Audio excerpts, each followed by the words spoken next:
क़ुरआनिल मजीद वल फ़ुरक़ानिल हमीद इन्नस सलात कानत अलल मुअमिनीन किताबम मौक़ूता वक़ाल अल्लाहु तबारक व तआला फ़ी मक़ामिन आख़र इन्नस सलात तन्हा अनिल फ़हशाइ वल मुनकर सदक़ल्लाहु मौलानल अज़ीम व बल्लगना रसूलुहुन नबियुल अमीनुल मतीनुल मुबीनुल मुईनुल मुख्तारुल करीम व नहनु अला ज़ालिका लमिनश शाहिदीन वश्शाकिरीन वल्हम्दुलिल्लाहि रब्बिल आलमीन।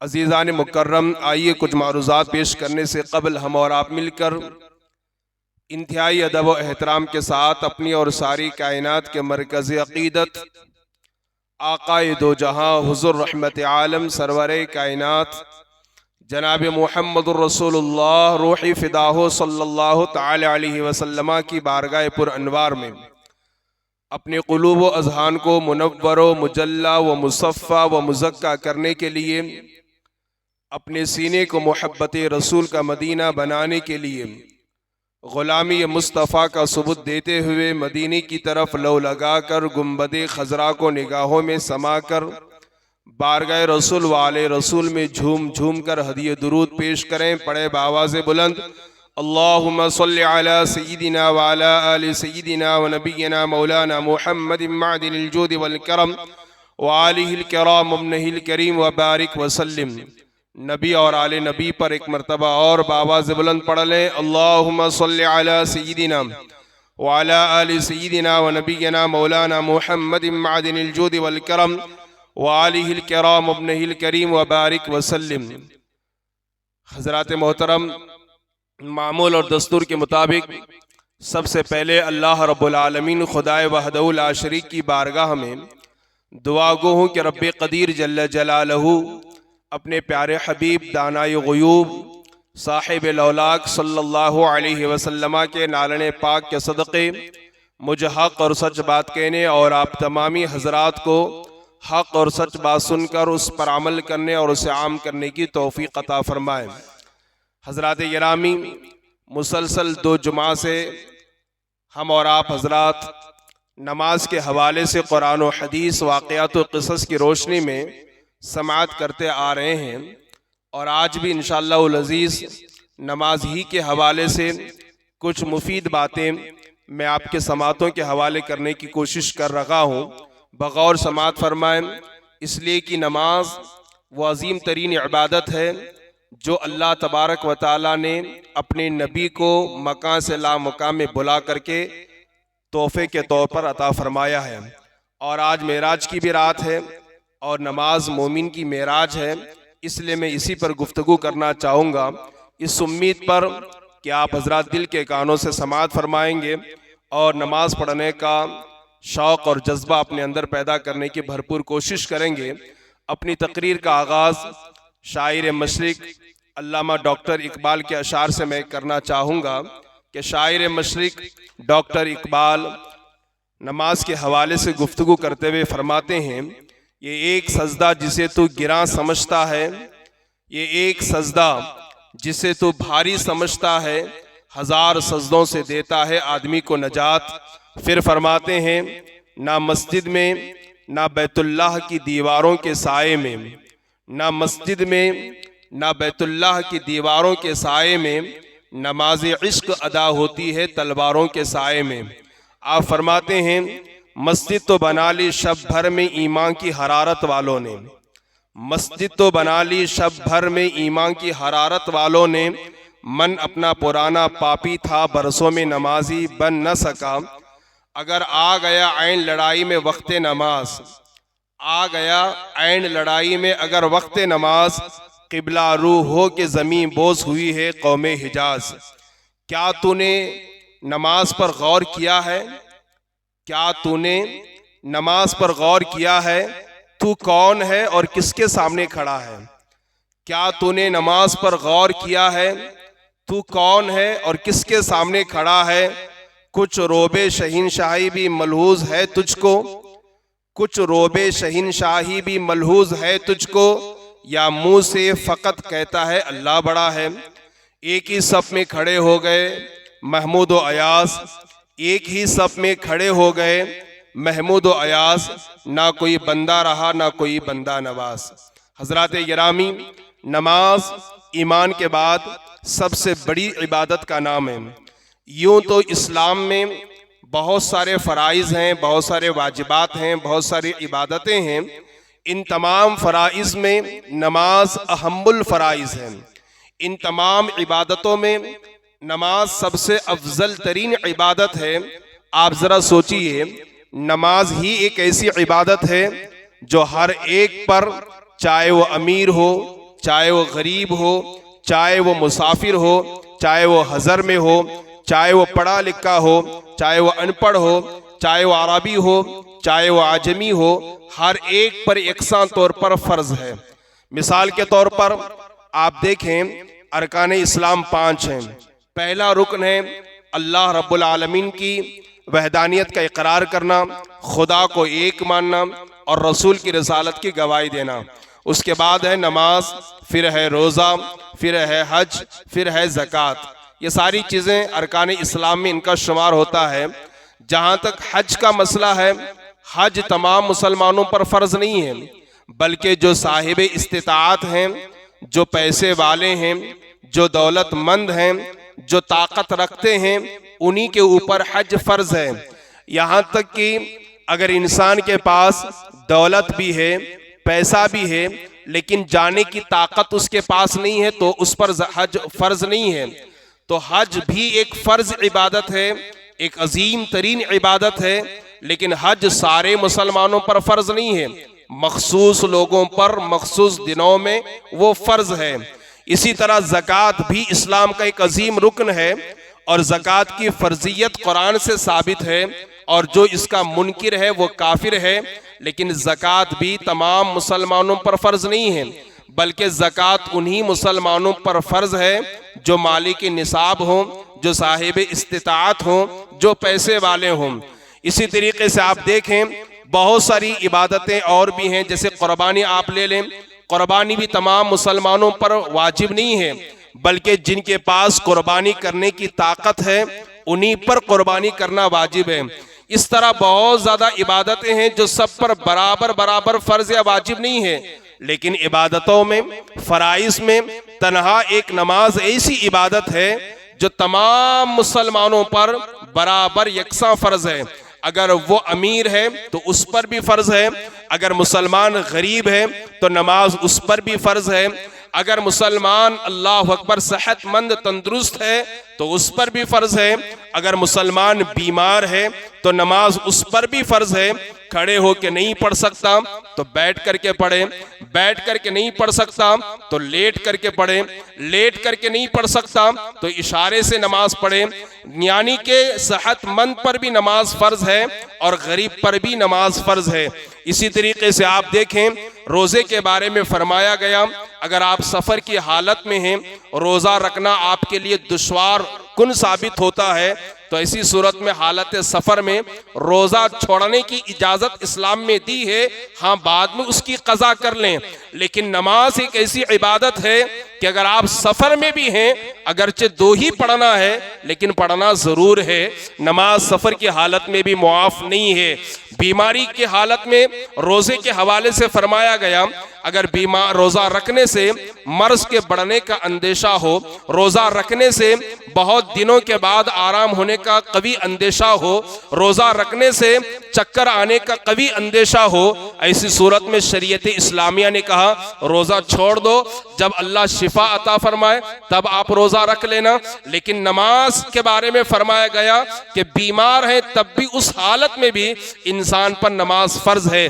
पता ये चला कि तमाम इबादतों में नमाज ही एक ऐसी इबादत है, तमाम फ़राइज़ में नमाज ही एक ऐसा फ़र्ज है जो तमाम मुसलमानों पर, चाहे वो किसी भी किस्म का क्यों ना हो, किसी भी कैटेगरी का क्यों ना हो, हर वक्त हर घड़ी यकसां तौर पर सबके ऊपर नमाज फ़र्ज है। इससे आप नमाज की अहमियत का अंदाज़ा लगा सकते हैं।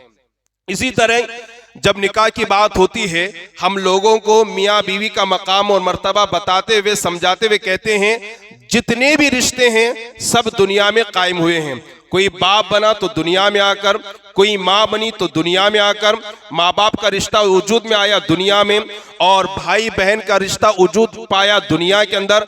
इसी तरीके से जितने रिश्ते हैं सब के सब दुनिया में वजूद पाते हैं, लेकिन मियाँ बीवी का रिश्ता वो अजीम रिश्ता है जिसको मेरे अल्लाह ने दुनिया में नहीं बल्कि जन्नत में कायम फरमाया है।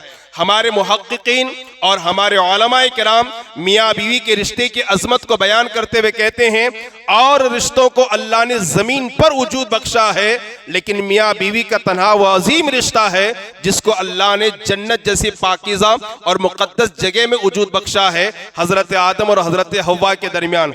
इसी तरीके से मैं आपको समझाने के लिए अर्ज़ कर रहा हूँ, जितनी इबादतें हम पर फ़र्ज़ हुई है वो ज़मीन पर फ़र्ज़ हुई है। हज ज़मीन पर फ़र्ज़ हुआ है, ज़कात ज़मीन पर फ़र्ज़ हुई है, और क़ुरबानी ज़मीन पर, दिगर जितनी भी इबादतें हैं सबको अल्लाह ने ज़मीन पर फ़र्ज़ करार दिया है। लेकिन जब बात नमाज की आती है, अल्लाह ने मक्का की सरज़मीन पर नहीं, मदीने की सरज़मीन पर नहीं, या और किसी और सरज़मीन पर नहीं, बल्कि अल्लाह ने अपने नबी को मकान से लामुकाम में बुलाया और अपनी ज़ात का दीदार करवाया, और तोहफे के तौर पर अल्लाह ने अपने नबी की उम्मत को 5 वक्त की नमाज का तोहफा अता फरमाया। इसकी जो फर्जियत है ये मका में नहीं हुई है, लामका में हुई है, कुर्बे खुदाबंदी में हुई है। अल्लाह तबारक व तआला के नज़दीक और कुर्ब में ये दौलत और ये तोहफा मिला है। इससे भी आप अंदाज़ा लगा सकते हैं कि तमाम इबादतों में नमाज कितनी अजीम तरीन इबादत है, और तमाम फ़राइज़ में नमाज कितनी अहम फ़र्ज़ है। आप ज़रा अंदाज़ा फरमाइए हज़रात गिरामी, नमाज इंसान को बेशुमार बरकतों से मालामाल करती है, नमाज इंसान को गुनाहों से पाक और साफ करती है। इस हवाले से एक हदीस पाक सुनाकर मैं अपनी गुफ्तगू को आगे बढ़ाना चाहूँगा। चुनाचे हज़रत अबू उस्मान रदी अल्लाह ताला अन्हु बयान करते हैं कि एक मरतबा मैं हज़रत सलमान फ़ारसी रदी अल्लाह ताला अन्हु के साथ एक दरख्त के नीचे खड़ा था कि अचानक हज़रत सलमान फ़ारसी रदी अल्लाह ताला अन्हु ने दरख्त की एक सूखी टहनी को पकड़ा और फिर उसे हिलाना शुरू किया। दरख्त के पत्ते ज़मीन पर गिरने लगे। हज़रत अबू उस्मान फरमाते हैं कि हज़रत सलमान फ़ारसी ने मुझसे कहा, ए अबू उस्मान, तुम मुझसे नहीं सवाल करोगे कि मैंने ऐसा क्यों किया है? हज़रत अबू उस्मान कहते हैं कि मैंने पूछा, हुजूर आपने बिला वजह दरख्त के पत्तों को क्यों नीचे गिराया, क्यों आपने दरख्त की टहनी को हिलाया? हज़रत सलमान फ़ारसी कहते हैं ठीक इसी तरीके से एक मरतबा सफ़र में मैं मुस्तफ़ा जाने रहमत सल्लल्लाहु अलैहि वसल्लम के साथ था। अल्लाह के रसूल सल्लल्लाहु अलैहि वसल्लम ने दरख्त की टहनी को पकड़ा और उसे हिलाया तो पत्ते ज़मीन पर गिरने लगे। मुझसे फरमाया, सलमान क्या तुम मुझसे नहीं पूछोगे कि मैंने ऐसा क्यों किया? मैंने अर्ज़ किया, या रसूल अल्लाह, मेरे माँ बाप आपके कदमों पे कुर्बान, मेरे आका आपने इस तरह क्यों किया? अल्लाह के रसूल सल्लल्लाहु अलैहि वसल्लम ने फरमाया, ए सलमान फ़ारसी, जो बंदे मोमिन 5 वक्त की नमाज पाबंदी से पढ़ता है, अल्लाह तबारक व तआला उसके जिस्म से गुनाहों को ऐसे ही छड़ा देता है जैसे इस दरख्त से उसके पत्ते झड़ रहे हैं। पता क्या चला? जो मुसलमान खुशू खुजू के साथ, इखलास के साथ अल्लाह उसके रसूल की रज़ा के लिए 5 वक्त की नमाज पढ़ता है, अल्लाह उसे गुनाहों से पाक और साफ फरमा देता है। ये नमाज की बरकत है, ये नमाज की फजीलत है। और जो नमाज नहीं पढ़ता, अल्लाह अकबर, अल्लाह ताला उसे बदतरीन अज़ाब में गिरफ्तार फरमाता है, अल्लाह उसे दर्दनाक अज़ाब में गिरफ्तार फरमाता है। आज नमाज छोड़ने को मुसलमान कोई जो है ना बड़ा गुनाह तसव्वुर ही नहीं करता है। नमाज छूट जाए कोई फर्क नहीं पड़ता, बीवी बच्चे नमाज ना पढ़े कोई फर्क नहीं पड़ता, पूरा का पूरा खानदान नमाज ना पढ़े कोई फर्क नहीं पड़ता। आइए मैं आपको बताऊं, अल्लाह अकबर कबीरा, अहदे रिसालत की बात है, नबी पाक के ज़माने की बात है। अल्लाह के रसूल सल्लल्लाहु अलैहि वसल्लम अपने सहाबा के साथ तशरीफ फरमा है। बड़ा नूरानी माहौल है, बड़ी नूरानी मजलिस और महफिल सजी है। अल्लाह के रसूल सहाबा से खिताब फरमा रहे हैं। इसी असना में एक नौजवान रोता हुआ हुजूर की बारगाह में आया, अर्ज़ किया, या रसूल अल्लाह सल्लल्लाहु अलैहि वसल्लम, बड़ा गजब हो गया है। मेरे आका सल्लल्लाहु अलैहि वसल्लम ने पूछा, ए नौजवान बताओ क्या बात है।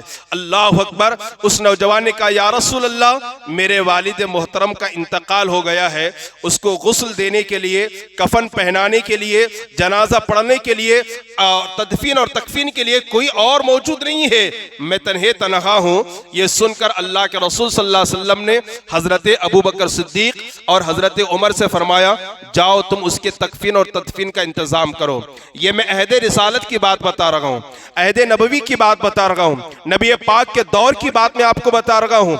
अल्लाह के रसूल सल्लल्लाहु अलैहि वसल्लम ने दो जलील कद्र सहाबी हजरत अबू बकर और हजरत उमर से फरमाया, जाओ इसके वालिद का इंतकाल हुआ है, तकफीन और तदफीन का इंतजाम करो। नमाज छोड़ने वाले मेरे नौजवान भाई, मेरे बुजुर्ग, मेरी माँ और बहनें, गौर से सुनना। अल्लाह अकबर कबीरा।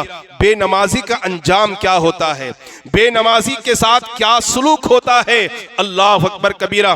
रसूलुल्लाह के फरमान के मुताबिक हजरत उमर, हजरत अबू बकर दोनों मय्यत के पास गए तो देखा, तो क्या देखा कि उसका चेहरा बदला हुआ है, काले खिंजीर की तरह, सूअर की तरह उसकी शक्ल बनी हुई है। वो बहुत हैरान हुए, बहुत परेशान हुए और फिर मुस्तफ़ा की बारगाह में आए। अर्ज़ किया, या रसूलुल्लाह, बड़ा गज़ब हो गया है, हम जिसकी नमाज पढ़ने के लिए गए थे, जिसकी तकफीन और तदफीन के लिए हम गए हुए थे, उसकी शक्ल सूरत बदली हुई है, वो सियाह खिंजीर की तरह हो गया है। अल्लाह के रसूल सल्लल्लाहु अलैहि वसल्लम ने जैसे सुना फौरन खड़े हो गए, मय्यत के पास आप तशरीफ लाए। अल्लाह के रसूल ने उसके लिए खैर बरकत की दुआ फरमाई, उसका जिस्म सही सलामत हो गया। उसके बाद उसे गुस्ल दिया गया। खुद अल्लाह के रसूल सल्लल्लाहु अलैहि वसल्लम ने उसकी जनाजे की नमाज पढ़ाई। फिर सहाबा से फरमाया, जाओ इसे दफन कर देना। जब सहाबा उठा करके ले गए और कब्र उसकी खोदी गई और कब्र में जब उसे लिटाया गया, अल्लाह अकबर कबीरा, फिर उसकी शक्ल बदल गई, फिर काले सियाह खिंजीर की तरह हो गई। सहाबा ने आकर के हुजूर से अर्ज किया, या रसूलल्लाह, फिर उसकी शक्ल सूरत बदल गई। अल्लाह के रसूल सल्लल्लाहु अलैहि वसल्लम ने उसके बेटे को तलब किया, कहा, बताओ तेरा बाप क्या अमल ऐसा करता था, कौन सा गुनाह वो ऐसा करता था जिसकी बुनियाद पर उसकी शक्ल बार बार बदलती रही। उसके बेटे ने कहा, हुजूर, या रसूल अल्लाह, वो अजान सुन करके भी मस्जिद नहीं जाता था, वो अजान सुन करके भी अल्लाह की बारगाह में सर बसुजूद नहीं होता, वो अजान सुन करके भी नमाज नहीं पढ़ता था। अल्लाह के रसूल ने अपने सहाबा से मुखातब होकर के फरमाया, मेरे गुलाम, देखो बेनमाजी का ये अंजाम है, क़यामत के दिन बेनमाजी को इसी हालत में उठाया जाएगा। आज लोग सोचते होंगे, मौलाना ने तो हदीस सुना दी, हमारा पूरा खानदान दुनिया से जा रहा है, किसी की शक्ल नहीं बदलती है, हमारा पूरा कुंबा खत्म हो रहा है, किसी की शक्ल नहीं बदलती है। ये कोई जरूरी नहीं है कि अल्लाह अकबर दुनिया ही के अंदर बदले। बहुतों को कब्र में देखा गया कि कब्र शक हुई, कब्र फट गई है, तो उसकी शक्ल जो है ना, कभी कुत्ते की तरह हो गई है, कभी बंदर और खिंजीर की तरह हो गई है। बेनमाजी का यही अंजाम होना है और क़यामत के दिन बड़े बड़े पापी और गुनहगारों के साथ उनका हश्र होगा। ये किसी और ने नहीं फरमाया, जनाब मुहम्मदुर रसूलुल्लाह ने फरमाया। बेनमाजी हामान के साथ उठाया जाएगा, बेनमाजी फिरौन के साथ उसका हश्र होगा, शद्दाद के साथ उसका हश्र होगा, अबू जहल जैसे बदतरीन काफिर के साथ उसका हश्र होगा। ये किसी और ने नहीं फरमाया, मुस्तफ़ा जाने रहमत ने फरमाया है। आज हमें क्या हो गया है कि पूरा का पूरा खानदान बेनमाजी है, पूरा का पूरा मुआशरा बेनमाजी है, इल्ला माशा अल्लाह, पूरा का पूरा घराना बेनमाजी है। न बाप नमाज की पाबंदी कर रहा है, न माँ नमाज की पाबंदी कर रही है, न उसकी औलाद नमाज की पाबंदी कर रही है। आइए मैं आपको बताऊं नमाज पढ़ने की बरकतें क्या है और सहाबाए किराम को नमाज से कितना इश्क था। आप जानते हैं, माँ सय्यदा आयशा सिद्दीक़ा बिन्ते सिद्दीक़ के बारे में हदीसों में मिलता है कि आप 5 वक्त की नमाज तो पढ़ती थी। मेरी माँ और मेरी बहनें गौर से सुने, अगर मेरी आवाज आपके कानों तक पहुंच रही है। सीरियल देखने के लिए टाइम है, खाना बनाने के लिए टाइम है, झाड़ू पोछा करने के लिए, कपड़ा धुलने के लिए टाइम है, मोबाइल देखने के लिए टाइम है। टाइम नहीं है हमारी माँ और बहनों के पास, तो नमाज के लिए टाइम नहीं है। सुनिए, नबी की प्यारी बीवी है हजरत आयशा और हम सब की माँ है हजरत आयशा, उम्मुल मोमिनीन कहा जाता है। 5 वक्त नमाज तो आप पढ़ती ही थी, लेकिन आपकी हयात में, आपकी जिंदगी में, आपकी सीरत में मिलता है कभी तहज्जुद की नमाज आप नहीं छोड़ती थी। तहज्जुद की नमाज की आप इतनी बड़ी पाबंद थी कि कभी बिला जो ना जरूरत शरई के कभी आपकी नमाज तहज्जुद नहीं छूटती, बिला नागा रोजाना आप नमाज तहज्जुद पढ़ा करती। आज बहुत सारे हमारी माँ बहनों को पूछो तहज्जुद की नमाज क्या है तो नहीं मालूम, कितनी रकात है नहीं मालूम, क्या नियत करनी है नहीं मालूम। तहज्जुद की नमाज तो दरकिनार 5 वक्त नमाजों के हवाले से पूछा जाए, माँ हो, बहनें हो, भाई हो, बुजुर्ग हो, किसी से पूछा जाए, बहुतों को तो यही नहीं मालूम कि जोहर में कितनी रकात है, इशा में कितनी रकात है, मगरिब में कितनी रकात है, और नीयत किस तरीके से करनी चाहिए। ये हमारा आलमिया है। और अल्लाह वालों का आलमिया यह था कि वो फराइज का एहतमाम करते, फराइज की पाबंदी करते, साथ में नवाफिल की भी कसरत करते। हजरत बायजीद बुस्तामी रदी अल्लाह तआला अन्हु के बारे में मिलता है कि जब आप हज के लिए तशरीफ ले जा रहे थे, 2-2 कदम पर आप 2-2 रकात नफल नमाज पढ़ा करते थे। इस तरह नफल नमाज पढ़ते हुए आपने हज किया और बरसों के बाद आप जो ना मक्कतुल मुकर्रमा पहुंचे हैं और फिर 2-2 रकात नमाज पढ़ते हुए आप मक्कतुल मुकर्रमा पहुंचे हैं। इतना उन्हें नमाज से शौक था, इतनी उन्हें नमाज से मोहब्बत और रग़बत थी। आज हमें क्या हो गया, कुरान वही है, रसूल वही है, इस्लाम वही है, अल्लाह वही है, लेकिन नमाज के मामले में जितनी सुस्ती आज हम मुसलमानों में पाई जा रही है, शायद कि इससे पहले जमाने के मुसलमानों में वो सुस्ती नजर नहीं आई है। आप जरा सोचिए, गौर कीजिए, 1000 कोशिश के बावजूद लोग मस्जिद को नहीं आते, 1000 कोशिश के बावजूद लोग नमाज पढ़ने का एहतमाम नहीं करते। अल्लाह तबारक व तआला हम सबको उसकी तौफीक अता फरमाए। आइए और मैं आपके समातों के हवाले करूं कि नमाज पढ़ने का फायदा क्या है।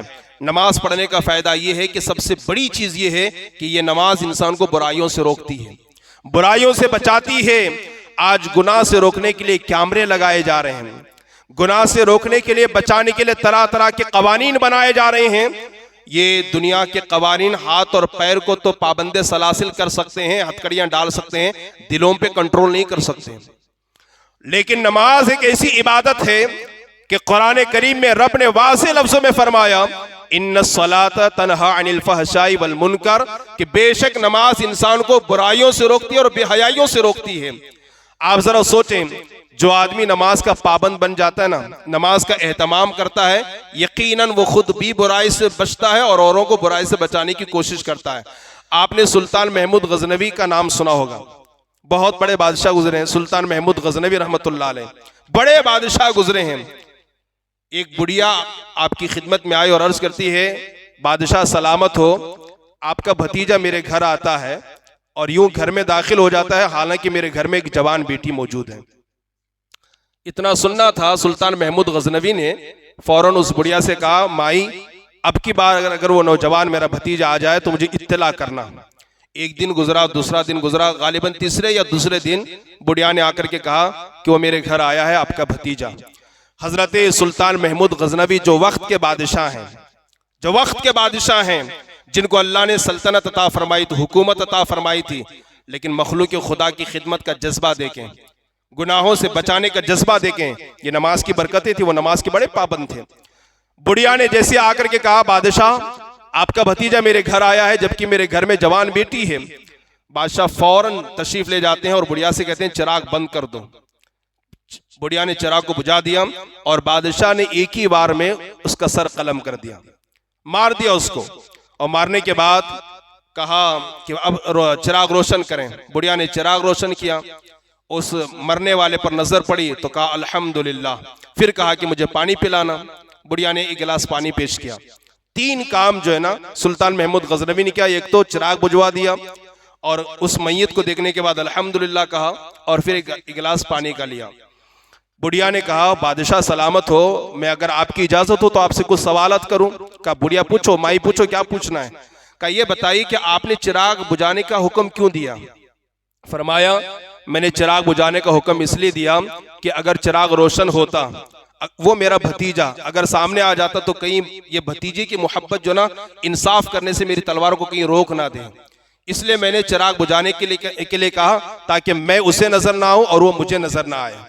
सिर्फ एक औरत के घर में जाने की बुनियाद पर आपने कत्ल कर दिया था, जिस घर में एक नौजवान लड़की रहा करती थी। कहा, ये तो बात समझ में आई, चिराग बुझाने के लिए जो आपने कहा, ये बताइए उस लाश को देख करके आपने अल्हम्दुलिल्लाह क्यों पढ़ा। कहा, मैंने अल्हम्दुलिल्लाह इसलिए पढ़ा कि मुझे बहुत तकलीफ हुई थी, क्या मेरा खून इतना गंदा हो गया है कि मेरा भतीजा उस घर में जाता है जिस घर में एक जवान लड़की रहती है। लेकिन जैसे मैंने उसकी लाश को देखा तो मैंने अल्हम्दुलिल्लाह इसलिए पढ़ा कि वो मेरा भतीजा नहीं था, कोई और था। तो मुझे यकीन हो गया कि मेरा खून अभी इतना गंदा नहीं हुआ है। ये जरा सोचिए, आप अंदाजा लगाइए। फरमाया ये कोई और है जो मेरे नाम को इस्तेमाल करके तुम्हारे घर आ रखा था। अल्लाह का शुक्र है कि मरने वाला मेरा भतीजा नहीं है, मेरा भतीजा नहीं है। फिर बुढ़िया ने कहा कि आपने पानी क्यों मांगा? कहा माई जब तू आई थी ना मेरे पास शिकायत लेकर के, और ये कहा था कि बादशाह आपका भतीजा मेरे घर आता है और मेरे घर में जवान लड़की है और मेरे घर वो घुस आता है, मुझे बड़ी तकलीफ होती है। तभी मैंने कसम खाया था कि जब तक इस जुल्म का खात्मा ना करूंगा, अल्लाह की इज्जत की कसम, ना एक घुट पानी पीऊंगा ना एक लुकमा खाना खाऊंगा। आज ये दूसरा तीसरा दिन है मैंने जुल्म का खात्मा किया, अब जाकर के मैं पानी पीने का हकदार बनाऊं। ये जज्बा जो था ये किस बुनियाद पर था? ये नमाज की बरकतें थी, ये नमाज की बरकतें, ये सजदों की बरकतें थी। आज अल्लाह अकबर कबीरा, बड़ी माजरत के साथ हमारे अंदर वो सारी चीजें नजर नहीं आती। हम बहुत कोशिश करते हैं गुनाह से बचने के लिए, इस डर की बुनियाद पर कि कोई जिम्मेदार देख रहा है, कोई कैमरा वाला देख रहा है, सारी चीजें नमाज के पाबंद बन जाए, खुद ब खुद तरबियत होती जाएगी, खुद ब खुद जो है ना वो।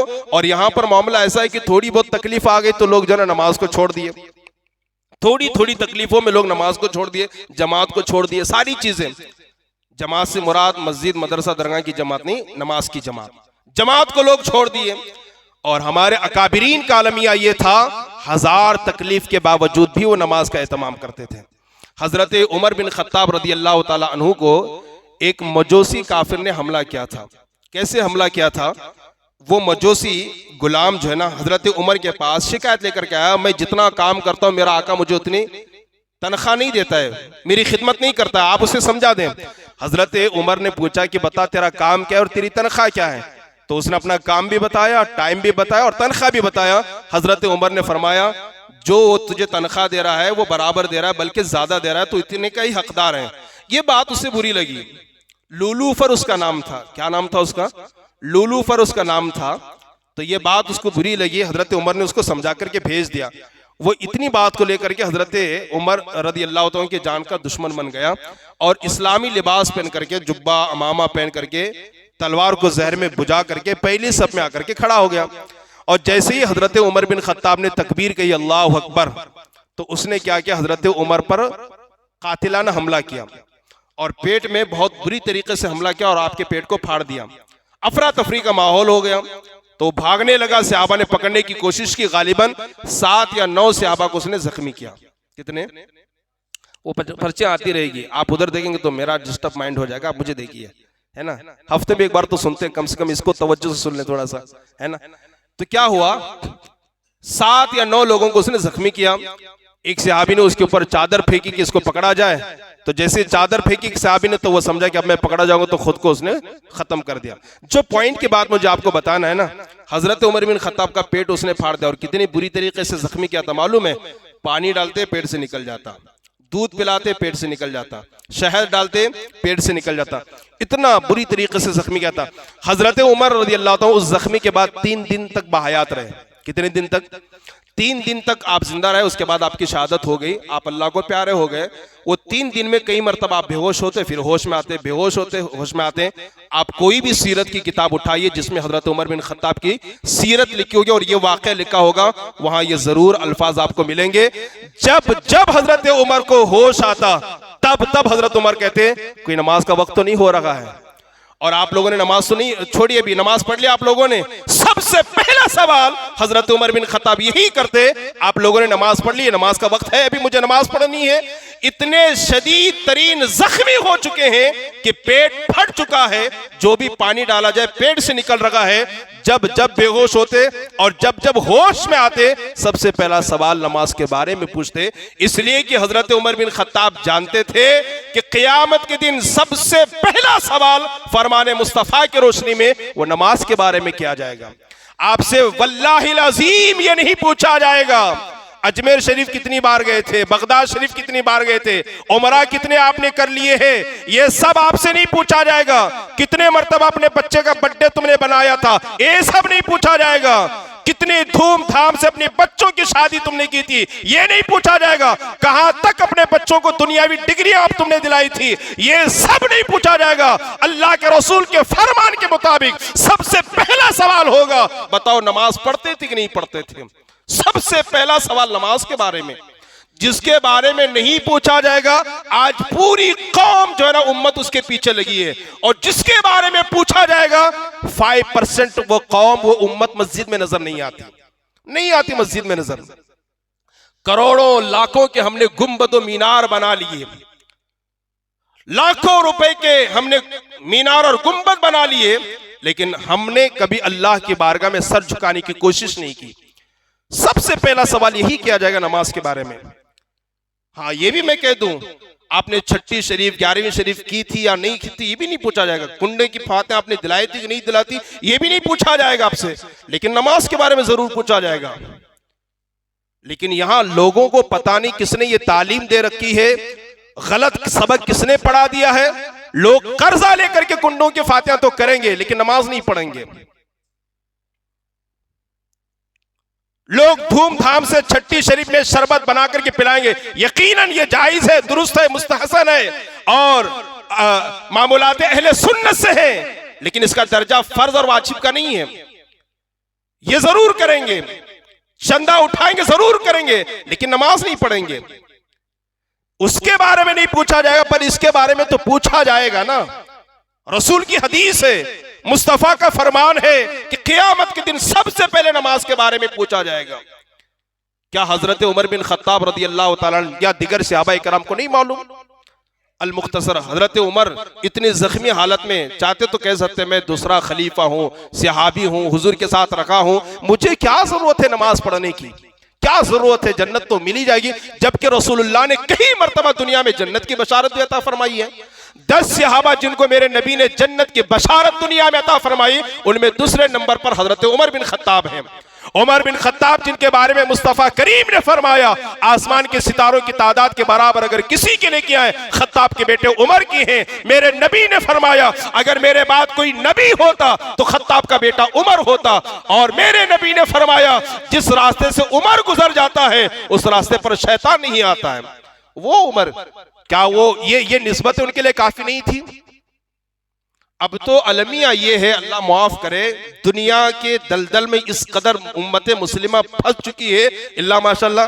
अगर किसी आलिम से कोई करीब है ना, मिसाल के तौर पर ये एक मौलाना है या एक बाजारी पीर साहब है, मैं इनसे करीब हूं, मैं आलिम नहीं हूं, मेरे चेहरे पे दाढ़ी भी नहीं है, बस वो हजरत मेरे घर में आकर रुकते हैं, मेरे से राब्ते में है, ताल्लुक में है, मैं फोन करता हूं तो फोन उठाते हैं।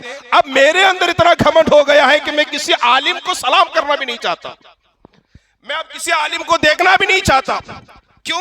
अरे ये कौन मौलवी साहब यार, मैं तो बड़े पीर से मेरा ताल्लुक है, बड़े पीर साहब मेरे पास आते हैं, बड़े पीर साहब मेरे घर उतरते हैं। ये लोगों का अलमिया है, इतना घमंड, इनको निस्बत है, कुछ भी हो ना हो पीर साहब बचा लेंगे, यकीनन पीर साहब बचा लेंगे, लेकिन मेहनत तो आपको भी करनी है ना। कुछ कमी हो गई रह गई तो पीर साहब काम आएंगे। मुस्तफा से बड़ा पीर कौन हो सकता है? हुजूर से बड़ा पीर कौन हो सकता है? हुजूर से बड़ा उस्ताद कौन हो सकता है अल्लाह के बाद? हुजूर से बड़ा आलिम कौन हो सकता है? हुजूर से बड़ा मुरब्बी कौन हो सकता है? और उनके मुरीदीन कौन है? अबू बकर हैं, उमर हैं, उस्मान हैं, अली हैं, साद सईद हैं, जुबैर हैं, तलहा हैं, बिलाल हैं, हसन हुसैन हैं, ये सब उनके शागिर्द हैं, ये सब उनके मुरीद हैं। क्या हुसैन को इस निस्बत पर यह नहीं था कि मैं तो रसूल का नवासा हूं, अली का नूरे नजर हूं, फातिमा का लख्ते जिगर हूं, रसूलुल्लाह ने तो मुझे अपनी गोद में खिलाया है, ये निस्बत मेरे लिए काफी है। लेकिन करबला के मैदान में, तपती हुई रेत में, सख्त धूप में, तलवारों के साये में इमाम हुसैन ने नमाज पढ़ करके बता दिया, गर्च मैं रसूल का नवासा हूं, लेकिन मुझ पर भी नमाज फर्ज है, मुझ पर भी नमाज फर्ज है। यहां बाजारी बाबाओं के मुरीद बनकर के लोग इतराते हैं, हमारे बाबा बचा लेंगे हमको,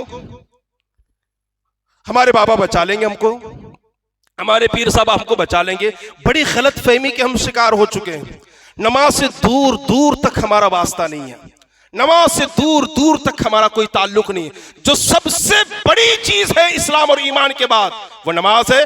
और बड़ी माजरत के साथ सच्चाई हकीकत यही है कि सबसे ज्यादा सुस्त हमारी कौम नमाज के अंदर है, नमाज के अंदर है। सबसे ज्यादा सुस्त और हमारी कौम नमाज के अंदर है। अल मुख्तसर, तो पेट फट गया है फिर भी बेहोश होते होश आता तो कहते हैं नमाज का वक्त तो नहीं है, नमाज का वक्त तो नहीं है। वो तो हो गए रसूल के सहाबी। 1400 साल के बाद की मैं बात बताऊं, हुजूर मुफ्ती आजम हिंद रहमतुल्लाह अलैह की। हुजूर मुफ्ती आजम हिंद रहमतुल्लाह अलैह ने अपने एक मुरीद से फरमाया, जाओ मुझे फलां गांव जाना है, एक टिकट लेकर के आना। तो पहले लंबी कतार लगानी पड़ती थी, वक्त बहुत ज्यादा जाता था। तो वो जोहर से पहले निकले थे और मगरिब के बाद आए। तो जैसे उन्होंने टिकट पेश किया सरकार मुफ्ती आजम हिंद को, अल्लामा मुस्तफ़ा रज़ा खान को, जो आला हजरत के छोटे बेटे हैं, सबसे पहले मुफ्ती आजम हिंद ने सवाल किया, आप जोहर से पहले गए थे और अभी आ रहे हो, तो जोहर की नमाज पढ़ी आपने, असर पढ़ी आपने? कहा हुजूर मैं कतार में खड़ा था, अगर हट जाता तो फिर से लाइन लगाना पड़ता, इसलिए टिकट के चक्कर में नमाज ज़ाय हो गई। मुफ्ती आजम हिंद, मुफ्ती आजम आलम रहमतुल्लाह अलैह जलाल में आ गए और आपने उस टिकट को लेकर के फाड़ दिया, और इस टिकट की वजह से तुम्हारी नमाज ज़ाय हुई है, मुझे इस टिकट की कोई जरूरत और हाजत नहीं है। इतने जलाल में वो आया करते थे। यहाँ उल्टा मामला है कि माँ बाप कहते हैं बच्चों से आज सो जाओ, ठंडी है, कल से चले जाना, दुकान में बैठ जाना, कल से नमाज पढ़ लेना। हाँ, ऐसे बहुत सारे माँ बाप हैं। कहाँ गैरत चली मर गई हम लोगों की। यही माँ बाप ठंडी में उठा करके जरूर अपने बच्चों को ट्यूशन भेजेंगे, कारोबार भेजेंगे। क्या मुझे नहीं मालूम कि सुबह के 4 बजे कई लोगों को मैं कारोबार के लिए निकलते हुए देखता हूं। 5 बजे सुबह में लोगों को कारोबार के लिए निकलते हुए देखता हूं। देखिए ना, हमें बीवी की फिक्र है, बच्चों की फिक्र है, खानदान की फिक्र है। हमें फिक्र है तो हम सुबह उठते हैं। बीमार हैं, है ना। कल मेरे भाई साहब हमारे यहाँ आए थे मुलाकात के लिए। मैंने 1000 कोशिश की कि रुक जाएं, रात का खाना खा करके जाएं, नहीं रुक सकता, किसी भी हालत में नहीं रुक सकता। रीजन क्या था? 2 बैल है, 2 भैंस है, उनको चारा लाना है, उसके अलावा कोई चारा लाने वाला नहीं। किसी भी सूरत में जाना है, बिस्यार कोशिश के बावजूद, 1000 कोशिश के बावजूद मैंने रोकना चाहा, नहीं रुके, वो निकल गए। हल्का सा बुखार भी था, निकल गए। खेत जाना, फिर जाकर के चारा लेकर आए जानवर के लिए। जानवर की फिक्र है तो चारा लाना ही है, कोई चारा नहीं उसके अलावा। बच्चों की फिक्र है, सुबह उठना है और कारोबार के लिए निकलना है। तो जब बच्चों की फिक्र है आपको, आप निकल जाते हैं, तो क्या नमाज की फिक्र नहीं है हमें? तो जिसको नमाज की भी फिक्र होता है ना, वो जरूर मस्जिद आता है, वो जरूर मस्जिद को आता है। हम निकल गए कारोबार के लिए, हम निकल गए तिजारत के लिए, हम निकल गए पैसे कमाने के लिए, हम निकल गए अपने बच्चों का पेट भरने के लिए। लेकिन जैसी फिक्र उस बच्चे की है, बीवी की है, खानदान की है, जानवर की है, क्या वैसी फिक्र खुदा को राजी करने की भी है, नमाज पढ़ने की भी फिक्र हमें है? इल्ला माशाअल्लाह वो फिक्र हमें नजर नहीं आती। नमाज की पाबंदी करें, अल्लाह ताला बरकतों से जरूर माला माल फरमाएगा। खैर, एक तबका है, बड़ा तबका हमारा, जो नमाज नहीं पढ़ता है। मैंने वईदें 2 जुमा से आपके सामने पेश की। एक बड़ा तबका है जो नमाज नहीं पढ़ता है, एक बड़ा तबका है। 100 में 80% लोग हैं जो नमाज नहीं पढ़ते। 80% लोग हैं जो नमाज नहीं पढ़ते।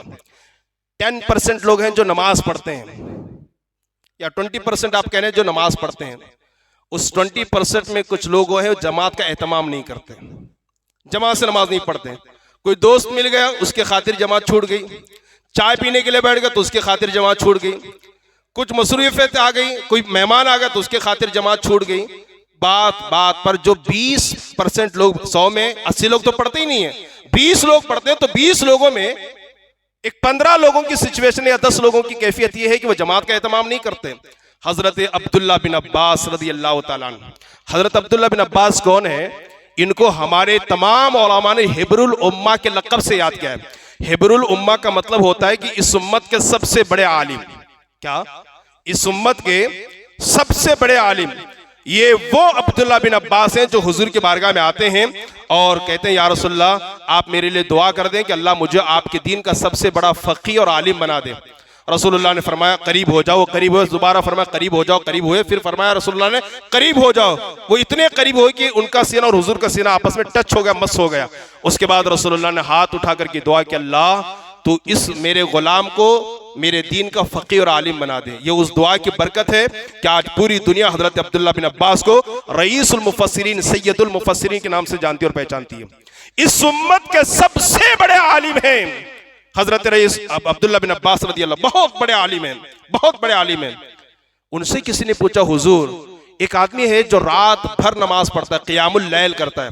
क़ियामुल लैल का मतलब है रात भर नमाज पढ़ता है और दिन में भी नेकियां करता है, नमाज पढ़ता है, लेकिन उसकी गलती सिर्फ ये कि वो जमात में शरीक नहीं होता, जमात में शामिल नहीं होता।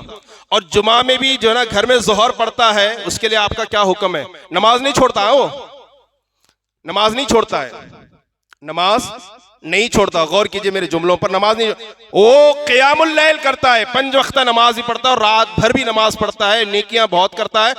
कमी सिर्फ ये है कि वो जमात की पाबंदी नहीं करता, हत्ता कि जुमा की नमाज भी वो घर में ज़ोहर पढ़ता है, मस्जिद में नहीं आता, बगैर किसी तवक्कुफ के, बगैर किसी ताखिर के। हजरत अब्दुल्ला, ये हदीस तिरमिजी शरीफ में मौजूद है, जो हदीस की 6 बड़ी बड़ी किताबें उनमें से एक तिरमिजी शरीफ भी है, उसके अंदर ये हदीस मौजूद है। हजरत अब्दुल्ला बिन अब्बास ने फौरन फरमाया, हुआ फिन्नार, वो जहन्नमी है, वो जहन्नमी है। जब नमाज पढ़ के जमात से ना पढ़ने वाला जहन्नमी है, तो फिर नमाज पढ़ने वाला कहां जाएगा? वो तो अल्लाह को मालूम। समझ गया आप मेरी बात को? जब नमाज पढ़ के जमात की पाबंदी ना करने वाला जहन्नमी है, हाँ भाई बहुत कोई शरई मजबूरी आ गई, कभी जमात छूट गई तो एक अलग मसला है, लेकिन बात बात पर जमात में शामिल ना होना, छोटी छोटी बातों के लिए जमात को छोड़ देना। हजरत अब्दुल्ला बिन अब्बास ने फरमाया, हुआ फिन्नार, मैं अल्फाज आपको दिखाने के लिए तैयार हूं, लिख के लाया हूं, हुआ फिन्नार, और हवाला भी दिया। हदीस की 6 मशहूर किताबें हैं जिसको हर तबका मानता है, बुखारी शरीफ, मुस्लिम शरीफ, तिरमिजी शरीफ, निसई शरीफ, इब्ने माजा शरीफ, अबू दाऊद शरीफ, ये 6 हदीस की किताबें हैं। इससे अगर कोई हदीस किसी को सुनाई जाए, वो किसी भी जमात से ताल्लुक क्यों ना रखता हो, वो इसका इनकार नहीं कर सकता। पहले नंबर पे बुखारी, दूसरे नंबर पे मुस्लिम, तीसरे नंबर पे तिरमिजी है। उस हदीस के अंदर ये हदीस मौजूद है कि उन्होंने फरमाया, हुआ फिन्नार, वो गर्चे नमाज पढ़ता है लेकिन जमात के साथ नहीं पढ़ता, फिर भी वो जहन्नमी है। घर में नमाज पढ़ने वाला, जमात की पाबंदी न करने वाला, वो जहन्नमी है। वो जो सिरे से नमाज नहीं पढ़ते, जो मस्जिद को आते ही नहीं है, क्या इनको इनकी दौलत बचाएगी? क्या इनको इनकी कुर्सी बचाएगी? क्या इनको इनकी रिश्तेदारी बचाएगी? क्या इनको बड़े बड़ों का सपोर्ट बचाएगा? अगर वो ये सोचते हैं तो गुलाम रब्बानी सीना ठोक करके कहता है, तुमसे ज्यादा पावर में तो अबू लहब था। जब मेरे नबी ने फरमाया कि ये तबाह होगा, तो उसने यही तो कहा था, अगर मोहम्मद कहता है कि मैं तबाह हो जाऊंगा, तब तो मेरे पास माल है, औलाद है, ये सब को कुर्बान करके मैं अपने आप की हिफाजत कर लूंगा। अल्लाह ने फरमाया, तब्बत यदा अबी लहब व तब मा अगना अन्हु मालुहु व मा कसब। ना उसके औलाद ने उसे बचाया, ना उसके माल ने उसे बचाया, ना उसके खानदान और रिश्तेदारी ने उसे बचाया। और फिर क्या हुआ? एक मुहलिक बीमारी में गिरफ्तार होकर के वो दुनिया से रुखसत हो गया। किसी को ना दौलत बचाएगी, ना शोहरत बचाएगी, ना बड़े बड़े लोगों के साथ उठना बैठना बचाएगा। कभी किसी मजलिस में कोई अगर फासिक मोलिन, फुज्जार का सरदार, फुस्साक का सरदार आ जाए, तो कुछ नमाजी दाढ़ी वाले ऐसा उसके पीछे भागते हैं, लगता है कि भाई ये हमारे जन्नत में ले जाने का जरिया बन गया है, जरिया है हमारे जन्नत में जाने का। सिर्फ इज्जत उसकी नहीं हो रही है, सिर्फ दौलत की इज्जत हो रही है, सिर्फ दौलत की इज्जत हो रही है। इज्जत इंसान की नहीं हो रही, उसके कपड़ों की इज्जत हो रही है। इज्जत आदमी की नहीं हो रही, वो कितनी बड़ी गाड़ी में आ रहा है उतनी उसकी ज्यादा इज्जत हो रही है। हाँ, उतनी ज्यादा उसकी इज्जत। ये कोई ढकी छुपी बात नहीं है। अगर किसी के 4-5 भाई हैं, सब गरीब है और एक अमीर है, तो लोग उससे पूछ पूछ करके शादियां की तारीख फिक्स करेंगे, उसकी उतनी इज्जत करेंगे। ये दुनिया है, ये सारी दुनिया में इस तरह हम मगन हो चुके हैं। अर्ज कर रहा था कि जो जमात से नमाज नहीं पढ़ता, अब्दुल्ला बिन अब्बास का फतवा है कि वो जहन्नमी है। तो जो जमात से नमाज नहीं पढ़ने वाला जहन्नमी है, जो बिल्कुल ही नहीं पढ़ता वो कहां जाएगा, जहन्नम की किस वादी में जाएगा, ये मैं आप पर छोड़ देता हूं, आप अंदाजा लगाइए। और क्या फिक्र थी सहाबा को जमात की, क्या फिक्र थी। हजरत अब्दुल्ला बिन उमर, हजरत उमर के बेटे हजरत अब्दुल्ला, वो कहते हैं कि मेरे वालिद बाग तशरीफ ले गए। आज हमारे भी बाग होते हैं ना, खेत होते हैं, कारोबार होते हैं, दुकान होते हैं। हजरत अब्दुल्ला उमर के बेटे कहते हैं, ये भी बड़ी हदीस की किताबें मौजूद है, हमारे वालिद हजरत उमर बाग तशरीफ ले गए। जब वापिस आए तो लोगों ने असर की नमाज अदा कर ली थी, असर की नमाज जमात हो चुकी थी। आपने पूछा असर की नमाज हो गई, जमात हो गई? हाँ हुजूर हो गए। फौरन कहा इन्ना लिल्लाहि व इन्ना इलैहि राजिऊन। बहुत अफसोस किया, आंसू बहाया आपने, और फिर तमाम अभी लोग मस्जिद से निकल ही रहे थे, सबको खड़ा करके फरमाया तुम सब के सब गवाह रहना, मैंने अपना सबसे जो कीमती और बड़ा बाग है मैंने मसाकीन पर उसको सदका कर दिया ताकि ये नेकी इसका कफ्फारा बन जाए, इसका कफ्फारा बन जाए। ये वो पाबंदी करते थे जमा से। एक कप चाय के लिए जमात छोड़ दिया। एक तो 100 में 80 लोग पढ़ते ही नहीं नमाज, 20 लोग जो पढ़ते उसमें 15 लोग जमात का एहतमाम नहीं करते। एक कप चाय के लिए क्यों जी जमात में नहीं है? नहीं, वो चाय पी रहा था। क्यों जी जमात में नहीं है? वो खड़े होकर बात कर रहा था। क्यों जी जमात में नहीं है? नहीं, वो मीटिंग में बैठा हुआ था। मीटिंग के खातिर, एक कप चाय के खातिर, दोस्त के खातिर जमात को छोड़ दिया। सहाबा इकराम जमात की कितनी पाबंदी करते हैं, कितनी पाबंदी करते हैं। एक आखिरी बात, वैसे तो मेरी तकरीर 1.5 घंटे की है, लेकिन मैं इसको पौने घंटे के अंदर समेटने की कोशिश। जमात की पाबंदी, शायद ये बात आप पहली बार सुन रहे हैं। जमात का कितना एहतमाम किया गया, कुरान में भी है, और फिक़े हनफी की एक बड़ी मुस्तनद मोतबर किताब है, उसका नाम है हिदाया अव्वलैन हिदाया आखिरैन। इतनी लंबी किताब, इतनी मोटी किताब एक है, फिक़ा की किताब है जो आलिम कोर्स में पढ़ाई जाती है। उसमें साहिब हिदाया ने एक बाब बांधा है, बाबू सलातिल खौफ, खौफ की नमाज पढ़ने का तरीका। खौफ की नमाज पढ़ने का तरीका यानी जब आदमी पर किसी का खौफ तारी हो, दुश्मन का, जंगली जानवर का, तो नमाज कैसे पढ़ेंगे, नमाज कैसे पढ़ेंगे। एक मर्तबा जंग में क्या हुआ, उधर कुफ्फार और मुशरिकीन है और इधर मुसलमानों की तादाद है। मुसलमानों ने जोहर की नमाज पढ़ी, सारे एक साथ हुजूर के पीछे, हुजूर की किताब में सारे मुसलमानों ने नमाज पढ़ ली। जब नमाज से फारिग हुए ना तो वो आपस में कुफ्फार और मुशरिकीन बात करने लगे, यार कितना अच्छा मौका था, सब नमाज में थे, सब रुकू सजदा क़ियाम में थे, एक बार हमला कर देते तो सब खत्म हो जाते। तो अल्लाह तबारक व तआला ने उन्हें हुक्म फरमाया कि नमाज पढ़ने का तरीका, ऐसी हालत में नमाज पढ़ने का तरीका क्या है।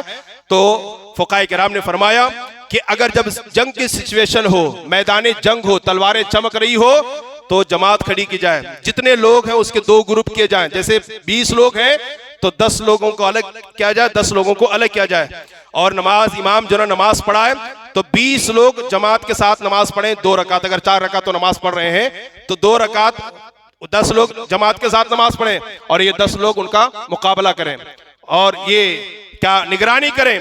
फिर जैसे 2 रकात हो जाए ये नमाज छोड़ दें और ये जाकर के निगरानी करें, और वो 10 लोग आकर के इमाम के पीछे 2 रकात नमाज पढ़ लें। 2 रकात नमाज पढ़ने के बाद ये पूरी अपनी 4 रकात, जो 2 रकात बची थी इनकी, ये 4 रकात पूरी कर लें। जब इनकी 4 रकात पूरी हो जाए, वो जो 2 रकात पढ़ करके गए थे वो आकर के फिर अपनी 2 रकात पूरी कर लें। ये नहीं समझ में आई बात? आपको समझ में आई ना? नहीं समझ, बाद में राब्ता करना, समझा दूंगा। जमात का इतना एहतमाम किया गया है, मैदाने जंग में तलवारों के साए में दुश्मन का मुकाबला हो तब भी कहा गया जमात के साथ नमाज पढ़ो। आपने बेटी की शादी की खातिर जमात को छोड़ दिया, आपने बेटे की शादी के और बर्थडे के खातिर आपने जमात को छोड़ दिया, आपने 11वीं और छठी के खातिर और चहलुम के खातिर आपने जमात को छोड़ दिया।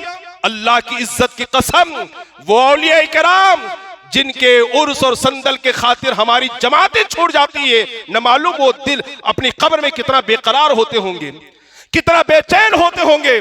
मैं आपको कई वीडियोस दिखा सकता हूं अजमेर मोहल्ला के, अजमेर शरीफ के। नमाज हो रही है, लोग जियारत कर रहे हैं, नमाज हो रही है, लोग फातिहा पढ़ रहे हैं। अरे खुद गरीब नमाज से पूछा होता, वो गरीब नवाज ये बताए पहले आपकी जियारत है या फिर नमाज है, तो उनकी कब्र से आवाज आती। अगर सुनने के कान होते, सुनने की सलाहियत होती, रब्बे काबा की कसम उनकी कब्र से आवाज आती, अरे नादान नमाज पहले है बाद में मेरी जियारत है। लोग पहले जियारत में पड़े हुए खुद बेकरार हो रहे होंगे, मेरी बारगाह में आकर के जमात छोड़ करके, नमाज छोड़ करके वो जियारत कर रहे हैं, खुद उनकी कब्र से आवाज आती, अगर सुनने की ताकत होती, नमाज पहले जियारत बाद में। नमाज की पाबंदी करें। जंग की हालत में भी जमात का एहतमाम किया गया है। फरमाया गया एक ग्रुप पहले 2 रकात पढ़े और वो निगरानी करे, बाद में वो आए 2 रकात जमात के साथ पढ़े और ये जाकर के निगरानी करे।